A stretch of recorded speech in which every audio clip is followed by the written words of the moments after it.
Have you ever wondered where roller coasters come from, how they work, when they first appeared? Well, much like the roller coasters themselves, its history is interesting and fun. Our first roller coaster takes us to Parc Béjean, Paris, 1817. The high-speed, death-defying heights you see in roller coasters today were not always this way. Early roller coasters were not as complex as the ones commonly seen today. In fact, the first roller coaster was not propelled by a motor or by any other method of propulsion, other than the transformation of potential energy to kinetic energy as it moved down a hill. However, the roller coaster has gone through many changes in its lifetime. To understand this, we must look at the history of roller coasters through 4 different thresholds of increasing complexity. The first threshold, nature's ride, begins just before the invention of the roller coaster. The concept of a roller coaster would not have been born without these 2 ingredients: an excess of recreational time and steep hills.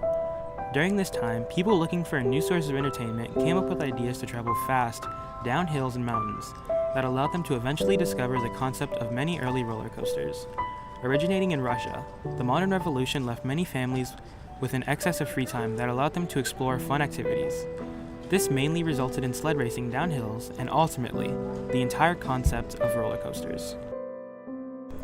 In the second threshold of increasing complexity, born out of necessity, it details the period of time where the first official roller coasters were built and marketed to the general public. The elements that allowed this increase in complexity were complex machinery, trade, and connectivity. Within this time period and threshold, the first roller coasters were built and showcased in Paris. People around the country flocked to try the newest entertainment source that took the world by storm and intrigued interest worldwide.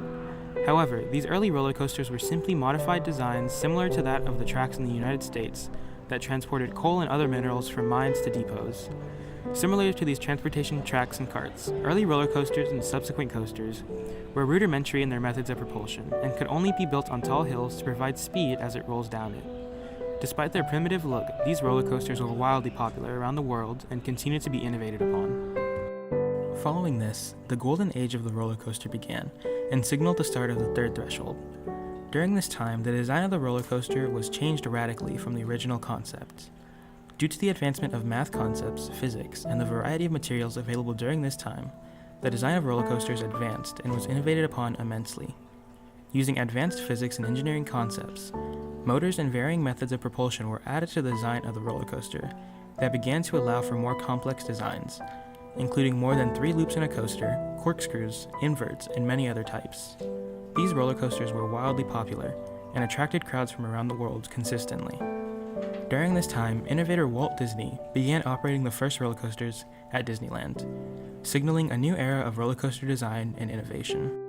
The final threshold, modern-day roller coasters, details the period of rapid innovations that the roller coaster underwent in modern times. Throughout this time, an increase in cheap and sturdy material, modern physics, and a booming economy led to a growth in the number of amusement parks worldwide. It is visible across the world that there is a race to have the best roller coaster with the most death-defying experience and sparks joy in all who ride it. This period of time incorporates the rise of corporations and amusement parks that specialize in roller coasters and the invention of new designs for them. During this time as well, the safety of roller coasters has increased dramatically, effectively reducing nearly all deaths and injuries across the world related to roller coasters. This can be directly attributed to advanced engineering that has allowed for the safety of the riders to be all but ensured. Roller coasters have taken a front seat in the world's eyes as all hope to eventually experience the fun of them. As collective learning in the fields of engineering and construction has accelerated, they have produced innovations in the process of designing roller coasters. In modern years, steel has taken a prominent place in modern society and has therefore become very cost-effective and been used in more products. Roller coasters have been no exception to this and are now commonly made using steel as it is durable enough to support the track and passengers. In addition, steel is easily malleable, meaning that it can be constructed in many different ways to allow for many intricate turns and designs. Furthermore, learning from mistakes in the past has allowed designers to be more aware and more cautious of their designs for safety reasons. More tests have been done to ensure that the roller coaster is safe for use to the general public. However, this is not the end to improving roller coasters. With the rate of innovation and collective learning, roller coasters will become increasingly better and more complex. It is likely that the next big innovation for roller coasters will be zero-gravity portions. During this time, riders will experience weightlessness and the cart will be moved from one place to another without touching the track while still being entirely safe. This has been a Sky High Coasters production.